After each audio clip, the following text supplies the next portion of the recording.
Teman-teman yang dirahmati Allah Subhanahu wa taala, di ayat kedua surat Al-Ankabut Allah menyampaikan sebuah sindiran. Allah nyindir dengan bahasa, emangnya manusia pikir Allah akan biarin aja mereka mengatakan kami telah beriman, sementara mereka tidak diuji.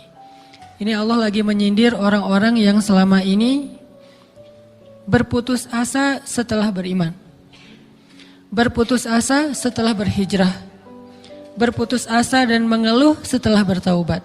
Allah lagi nyindir mereka nih. Seolah-olah Allah bilang, kenapa setelah kalian beriman malah kalian masih berkeluh kesah? Kenapa kalian setelah bertaubat malah menjadi ragu kepada Allah? Kenapa kalian setelah berhijrah malah jadi labil?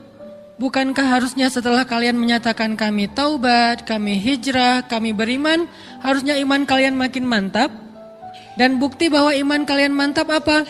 Bahwa ketika kalian diuji, kalian sama sekali tidak goyah. Jadi Allah Subhanahu wa taala seolah-olah mengatakan bahwa ujian adalah tabiat iman. Bahwa ujian adalah tabiat iman. Bisa diuji dengan ujian yang kita tidak suka, bisa juga diuji sebaliknya dengan ujian yang kita suka. Bisa diuji dengan ujian yang sifatnya fisik, bisa diuji dengan ujian yang sifatnya harta, bisa juga diuji yang lebih berat lagi dengan ujian yang sifatnya perasaan. Yang jelas, semuanya diuji. Bisa diuji dengan ujian musibah, bisa juga diuji dengan godaan-godaan dari syaitan yang melalui hawa nafsu kita.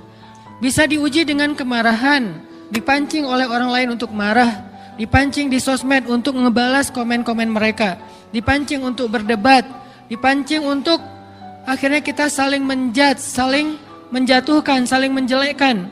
Ini semuanya bentuknya ujian. Makanya Allah Subhanahu wa taala mengatakan di pembukaan surat Al-Ankabut, kalau ujian itu adalah tabiat iman. Ujian dan keimanan itu nggak bisa dipisahkan. Apa hubungan antara iman dengan sabar? Sehingga Allah Subhanahu wa taala menilai keimanan seseorang itu dengan cara mengujinya. Apa hubungan antara iman dengan sabar? Ternyata ciri yang paling jelas orang yang imannya baik adalah sabarnya. Makin baik imannya, harusnya makin kuat kesabarannya. Jadi orang yang paling beriman itu tidak dilihat dari wawasan agamanya. Itu lebih kepada orang yang berwawasan luas, yang ilmunya banyak. Tapi belum tentu orang yang wawasannya luas adalah orang yang paling baik imannya, belum tentu. Bukankah iblis itu wawasannya luas? Dia mengerti banyak hal yang bahkan kita nggak ngerti. Iblis ngerti tentang dunia di langit. Iblis mengerti tentang alam yang ada di surga, alam yang ada di akhirat. Iblis tahu, bahkan udah masuk surga. Jadi ilmu iblis lebih banyak daripada kita sekarang. Tapi kenapa iblis malah tidak sebanding antara ilmunya, wawasannya dengan ketakwaan dan kesolehannya? Karena iblis tidak sabar dengan sebuah ujian. Ujian iblis apa? Eksis. Itu ujiannya iblis. Dia udah lama eksis, followersnya banyak. Setiap dia posting, orang berlomba-lomba jadi first like. Setiap dia posting, di repost rame-rame. Di YouTube viral. Channelnya tuh paling banyak subscribersnya. Iblis. Coba cari nanti di YouTube iblis. Ada nggak channel? Itu udah viral banget loh, eksis banget. Tiba-tiba datang pendatang baru. Muncul pendatang baru. Pendatang baru ini tiba-tiba melejit. Followersnya langsung nambah, kejar-kejaran akhirnya disalib.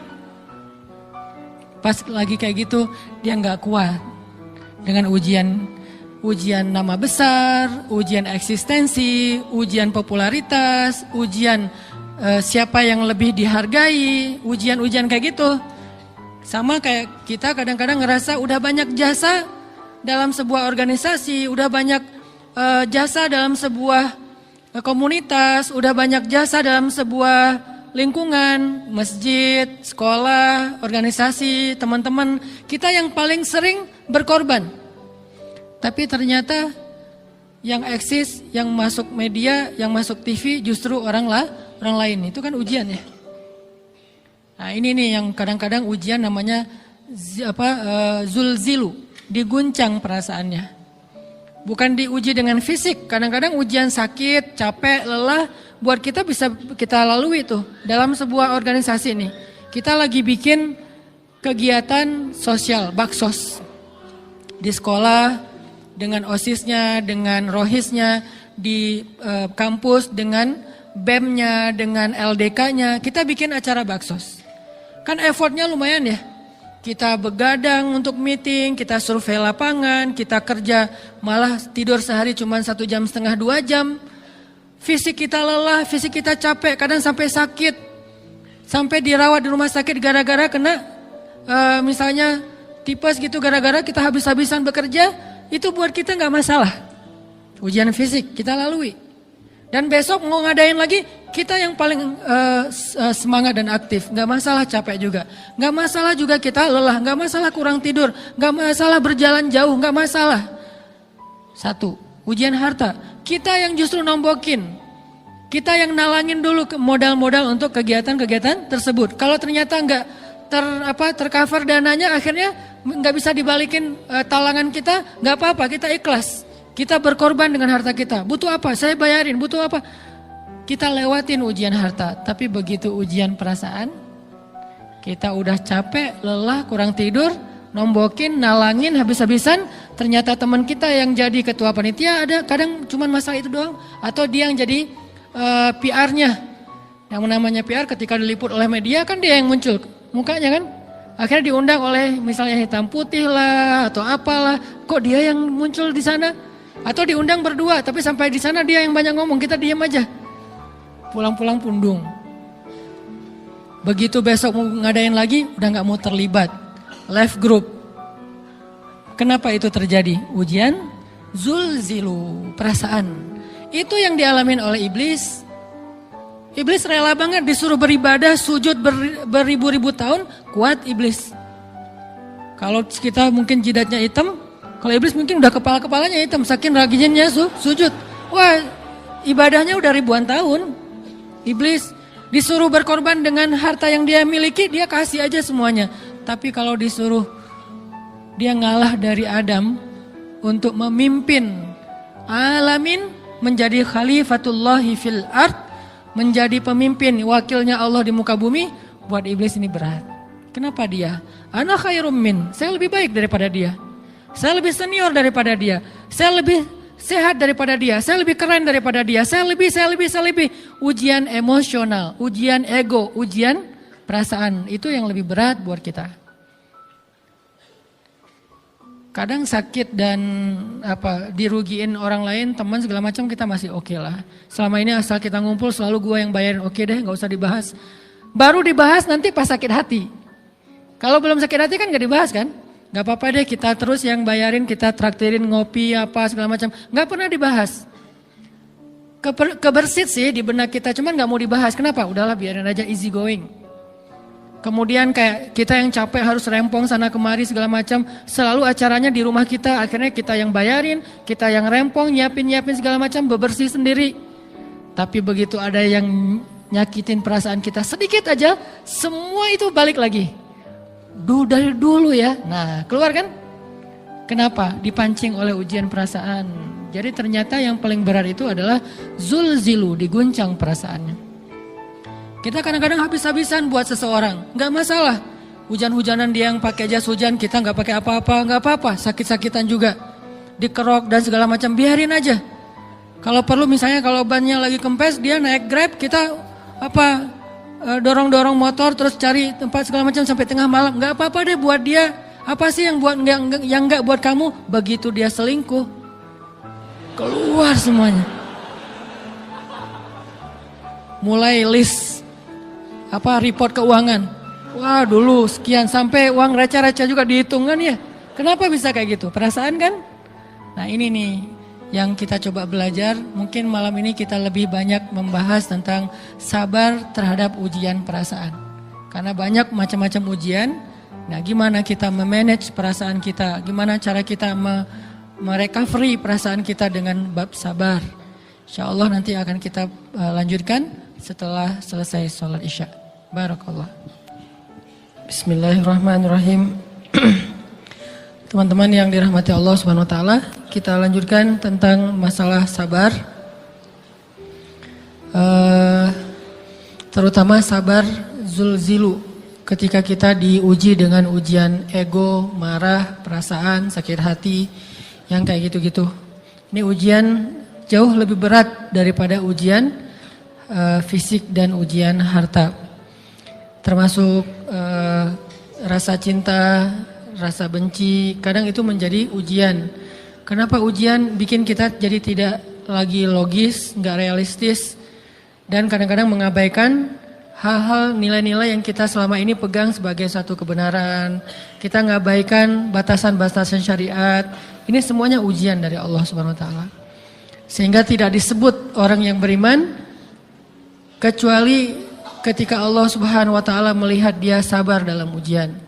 Kalau dia nggak sabar dalam ujian, malah di dalam pembukaan surat Al-Ankabut tadi Allah menggolongkan mereka termasuk orang-orang yang munafik. Apa arti yang orang munafik? Orang yang mengaku beriman tapi sebetulnya dia tidak beriman. Apa salah satu buktinya? Dia tidak sabar. Jadi kalau kita mau menilai diri kita mukmin atau munafik, dan ini bukan materi untuk menjudge orang lain, oh ternyata dia itu munafik, bukan. Lagi-lagi konsep kita belajar itu angle-nya untuk diri kita sendiri. Saya sangat tidak merekomendasikan kita belajar untuk mendapatkan kaca pembesar, mencari-cari kesalahan saudara kita. Tapi kita belajar untuk semakin bisa bercermin untuk menemukan aib dan kekurangan diri kita. Jadi semakin kita tahu ilmu agama, semakin kita tahu ayat dan hadis, semakin kita punya cerminan untuk menilai diri kita dan memperbaiki diri kita. Bukan nyari kaca pembesar untuk memperjelas aib-aib dan kesalahan orang lain. Kalau kita pengen menilai diri kita ini orang yang mukmin atau munafik, caranya lihat aja kita sabar nggak nih, terutama dalam masalah emosional, dalam masalah ego, dalam masalah marah, dalam masalah hawa nafsu, dalam masalah perasaan cinta, dalam masalah benci, segala macam. Masih bisa nggak kita adil bahkan kepada orang yang kita benci? Adil kepada orang yang kita benci, adil kepada musuh sekalipun. Bahwa jangan sampai kita gara-gara nggak suka kepada seseorang, kita berlaku zalim kepada dia. Jangan. Ini berarti kita harus ngelawan ego kita sendiri. Ego untuk memaafkan orang lain, ego untuk bisa melupakan kesalahan orang lain, ego untuk bisa berlapang dada dengan hal-hal yang gak nyaman daripada orang lain. Ini adalah ujian yang paling berat. Di situ kita bisa lihat kita nih mukmin atau munafik. Kalau gak pernah sabar sama sekali dalam masalah ego, dalam masalah emosional, berarti jangan-jangan kita tergolong di antara orang-orang yang kata Allah, wa ma hum bimu'minin. Mereka bukan orang yang beriman.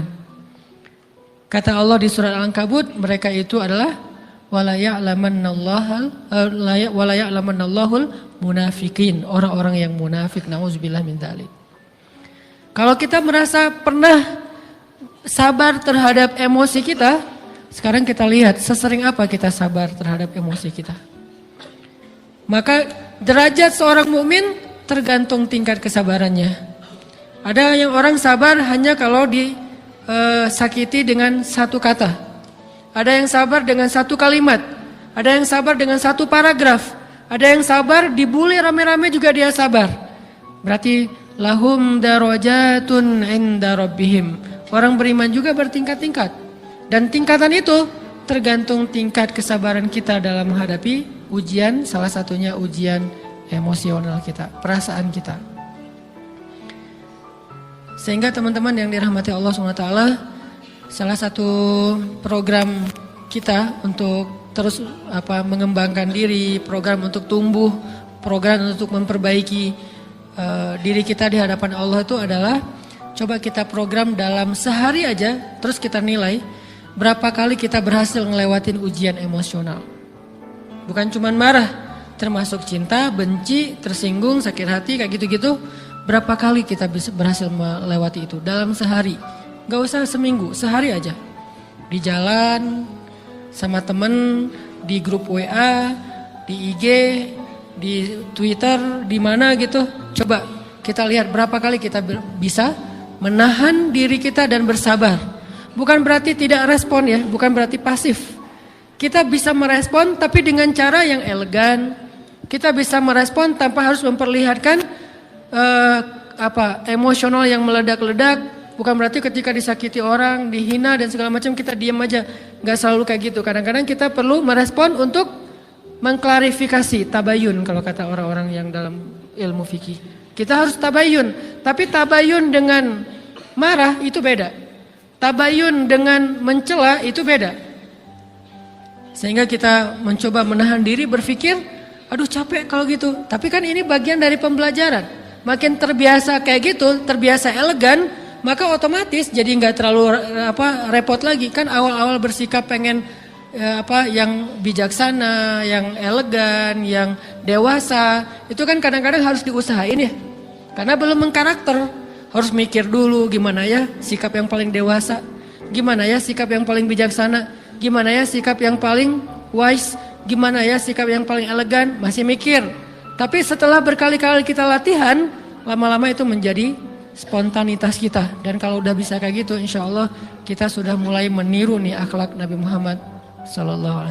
Ini ujian perasaan banget. Kalau tadi saya ngasih contoh diselingkuhin itu sebetulnya cuman bercanda ya. Karena diselingkuhin ini pastinya bukan ujian, tapi musibah. Pengkhianatan ya, tidak ada tempat. Gimana kita ngelawan perasaan kita kalau lagi kayak gitu? Gimana kita ngelawan perasaan kita kalau lagi diuji? Gimana cara kita bersabar? Karena iman dan sabar itu bisa dibilang satu paket. Gak disebut orang beriman kalau gak sabar. Dan insya Allah orang yang sabar itu adalah ciri-ciri orang beriman. Gak mungkin disebut orang beriman kalau gak sabar. Kita pikir memang iman itu hanya ucapan. Kalau iman itu cuma ucapan, inna sholati wa nusuki wa mahyaya wa mamati lillahi rabbil alamin, gampang. Kalau iman itu cuma ucapan, hasbiyallah wa ni'mal wakil, gampang. Kalau iman itu cuma ucapan, la haula wa la quwata illa billah, gampang. Kalau iman itu cuma ucapan, iyyaka na'budu wa iyyaka nasta'in, gampang. Tapi Allah mengatakan, wa ma hum bimu'minin. Ahasiban nasu ayyutraku ayyakulu amanna wa hum la yuftanun. Emangnya cukup dengan hanya mengatakan kami telah beriman lalu tidak diuji? Ternyata iman adalah sabar dalam ujian. Jadi nggak mungkin orang disebut beriman sementara dia tidak sabar, sementara dia emosional, sementara dia temperamen, sementara dia orangnya meledak-ledak, sementara dia orangnya mengeluh, sementara dia orangnya berputus asa. Nggak mungkin. Karena ulama mengatakan la tayasu, jangan berputus asa. Fa innal ya's laisa min akhlaqil muslim atau mu'min. Karena sesungguhnya keputusasaan bukan di antara akhlak orang yang beriman. Orang yang beriman itu tidak pernah berputus asa. Serumit apapun masalah kita, kalau kita punya yakin sama Allah bahwa Allah ala kulli syai'in qadir, maka kita pasti akan punya harapan. Kalau kita yakin bahwa Allahu Akbar, sebesar apapun masalah kita, Allah lebih besar daripada masalah kita kan? Bukankah kita mendengar Allahu Akbar, Allahu Akbar. Ada gitu yang lebih besar daripada Allah? Harusnya kita tidak pernah berdoa kepada Allah sambil mengatakan, ya Allah, saya punya masalah besar. Itu sama aja dengan kita ngeledekin Allah. Sama aja kayak kita datang ke teman kita bilang gini, saya mau pinjam duit. Enggak akan banyak kok, saya tahu kamu kalau kebanyakan kamu enggak akan sanggup. Kan enggak mungkin kita ngomong gitu kan ya. Saya lagi banyak hutang nih. Saya mau minta tolong sama kamu. Insya Allah saya enggak akan minta seutuhnya. Saya tahu kamu juga kurang duitnya. Saya minta dikit-dikit aja lah. Kan enggak gitu kan cara kita minta tolong. Sama aja kita doa, ya Allah, saya punya masalah besar. Ngomong ke Allah punya masalah besar. Kalau kita ngomong ke manusia kayak gitu wajar, tapi ke Allah, ya Allah saya punya masalah kecil nih. Apa? Ada hutang sedikit, berapa? 100 M. Allah kan ghaniyun, maha kaya, jadi jangan pernah mengatakan 100 M itu besar di hadapan Allah. Kita ngeremehin Allah banget. Bukankah Allah maha kaya? Jangan pernah mengatakan bahwa musibah kita, ditinggalkan orang yang kita cintai, dibully seluruh dunia, itu besar di hadapan Allah. Bukankah Allah cukup buat kamu, kata kamu? Inna sholati wa nusuki wa mahyaya hasbiyallahu ni'mal wakil. Jadi Allahu Akbar. Sehingga kalau kita berdoa, ya Allah saya punya sedikit masalah. Bukankah Umar pernah mengatakan, ya nafsi, idza daqat alaikid dunya, fala taquli ya rabbi indi hammun kabir, faquli ya hammun indi rabbun kabir. Wahai jiwaku, kalau kamu merasakan kesempitan, kegalauan, bingung, sakit, jangan pernah kamu mengatakan, ya Rabbi saya punya masalah besar. Tapi katakanlah, wahai masalah, saya punya Rabb yang maha besar. Iman dan harapan, berharap, itu nggak bisa dipisahkan. Iman dan sabar itu nggak bisa dipisahkan. Iman dan berserah diri atau menyerahkan urusannya, tawakul atau kita nyebutnya tawakal, nggak bisa dipisahkan. Bagaimana kita mau menyebut diri kita mukmin sementara kita nggak sabar ketika diuji dengan perasaan? Alhamdulillah kalau kita selama ini masih bersabar dengan ujian fisik. Ujian fisik yang setiap hari kita alamin apa? Lelah, capek, pulang kerja, pulang sekolah, pulang dari kampus, ngaji. Capek kan? Belum lagi macet-macetan, belum mandi pula. Dari tadi pagi, dari semalam kurang tidur, dan segala macam. Lelah, capek, ngantuk. Kadang-kadang sampai drop kesehatan kita. Kita bisa lalui itu. Gak apa-apa, capek-capek juga. Yang penting saya pengen belajar. Jalan nih jauh-jauh. Ada yang dari Sumedang, ada yang dari Lembang, ada yang dari Banjaran. Dari mana-mana datang pengen ngaji. Jarak jauh gak apa-apa. Macet gak apa-apa. Lelah gak apa-apa. Habis duit gak masalah. Tapi sampai di sini kesenggol dikit aja sama teman kita, dalam ucapan mungkin, dalam ekspresi kadang-kadang kita senyumin gak dibalas senyum, atau mungkin hal-hal sepele, itu bikin seolah-olah amal kita yang udah habis-habisan tadi jadi berkurang sampai habis pahalanya. Ujian perasaan.